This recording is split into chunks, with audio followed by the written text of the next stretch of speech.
सृजंतिम किम ब्रूमो हृदिकम दतः। गाय के गोबर से जहाँ लेपा जाता है वहाँ जिस देवता का आह्वान करोगे वही देवता आकर विराजमान हो जाएगा। अपवित्र भूमि में भी यदि गाय के गोबर का लेप कर दिया जाए तो परम पवित्र मानी जाती है। गाय बहुत पवित्र, जहां वो बैठती है, जहां वो मूत्र त्याग करती, गोबर त्याग करती, वो स्थान तीर्थ तुल्य पवित्र माना जाता है।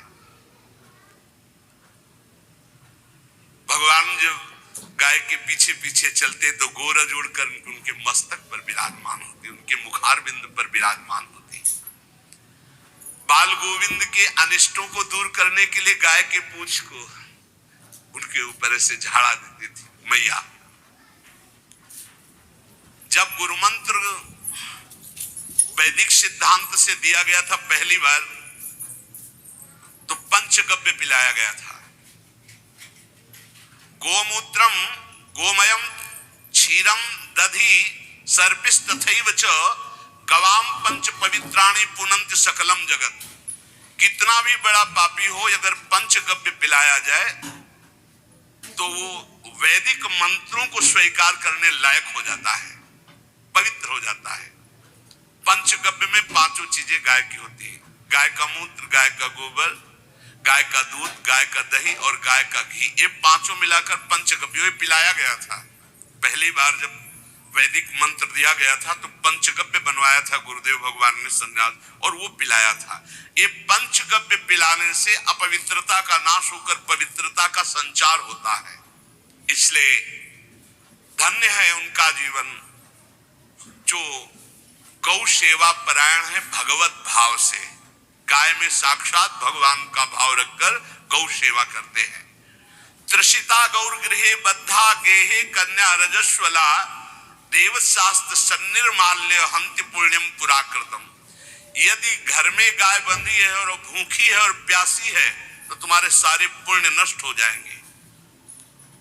अगर घर में रजस्वला कन्या बहुत काल तक है और उसका विवाह आप नहीं कर रहे हैं तो आपके सारे सुकृत नष्ट हो जाएंगे।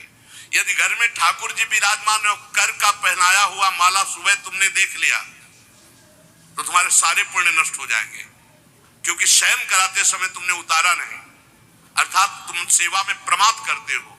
तो देवतास्त्र सन्निर्माल्य हंति पुण्यम पुराकृतम। जैसे सुबह श्रृंगार किया तो रात्रि के शयन के समय वो हटा लेने चाहिए माले।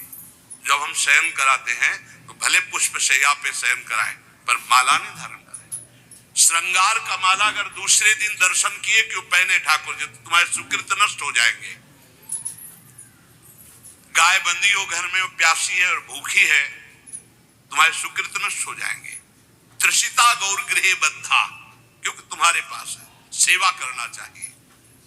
यो वै गाम प्रतिसिद्धेन तो चरंतिम जस्वत्रणम नरहा तस्य पूर्वे च पितरा कंपन्ते पतनोन्मुखा। यदि गाय हरी हरी घास चर रही कहीं और तुमने डंडा ऊपर प्रहार किया, लाठी मारी तो तुम्हारे पितर खोपड़ी के बल नरक जाने के लिए तैयार हो गए। राधे राधे दोस्तों, जय श्री कृष्णा। गाय के हमें सेवा करना चाहिए। प्रेमानंद बाबा बताते हैं गाय माता होती है, उन्हीं वो देवों में सबसे सर्वश्रेष्ठ मानी जाती है। माता की पदवी दी गई, जहाँ गौ को हम आराध्य देव के रूप में मानते हैं, आराधना करते हैं। गौ रक्षा, गौ सेवा, ये बहुत बड़ा इसमें छुपा हुआ है। स्वयं भगवान अवतरित होकर गौ रक्षा, जब गाय के रूप में पृथ्वी रमाती तो भगवान का अवतार हुआ है।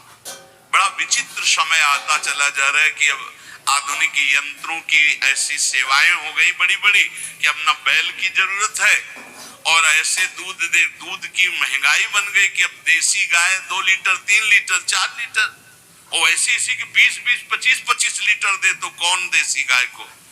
गौओं का सेवा का भावना शास्त्र आज्ञा करता है कि जो प्रतिदिन अग्रग्रासे परोभावा कर्तव्यो भक्ति तोन्वहम अकृत्वा स्वयं आहारम कुर्वम नापनोति दुर्गतिम।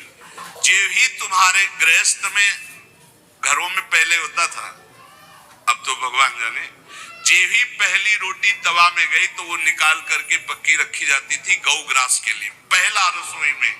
तो इसमें लिखा प्रतिदिन स्वभोजनम, पहले स्वयं भोजन न करके गाय के लिए ग्रास निकालना चाहिए। तो जिनके पास अर्थव्यवस्था जो गृहस्थ धर्म में है या जिनके पास अर्थ है, कुछ रोज 1 रुपया निकालो।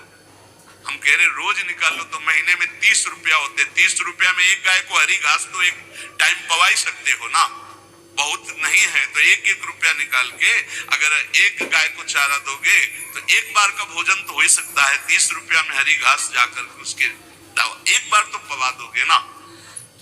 अग्रग्रासे परोभावा कर्तव्य भक्तितोन्महम, भक्ति पूर्वक गाय को एक ग्रास भोजन में 1 रोटी तो निकालना चाहिए गाय के लिए, ऐसा शास्त्र आज्ञा कहता है। जो ऐसा करता है तो अकृत्वा स्वयमाहारम कुर्वन् नाप्नोति दुर्गतिम, अपने आहार से 1 रोटी निकालकर गाय को देता है और स्वयं 3 रोटी भले पाले 1 रोटी गाय को दे दी तो बोले उसकी दुर्गति नहीं होगी, अर्थात उसके अंदर भाव बढ़ता चला जाएगा वो भगवान की भक्ति में। और तेनाग्नयो हुता सम्यक पितरश्चापि तर्पिताः देवास पूजितास तेने यो ददाति गवान्हिकम, जो प्रतिदिन गौग्रास निकालता है अर्पित करता है तो उसको अग्निहोत्र करने का फल मिलता है, उसके पितरों को तृप्ति मिलती है और समस्त देवताओं के पूजन का फल मिल जाता है जो गौग्रास निकालता है।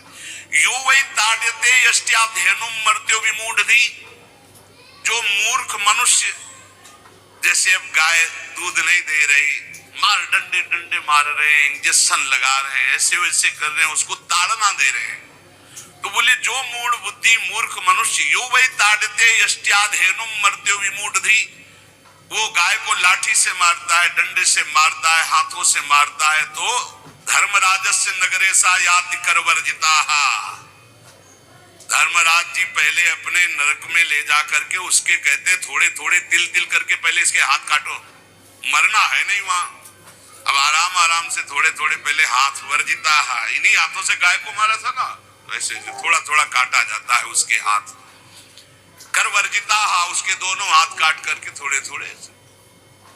यो वै दंसान वार्यति तस्य पूर्वे कृतार्थ काः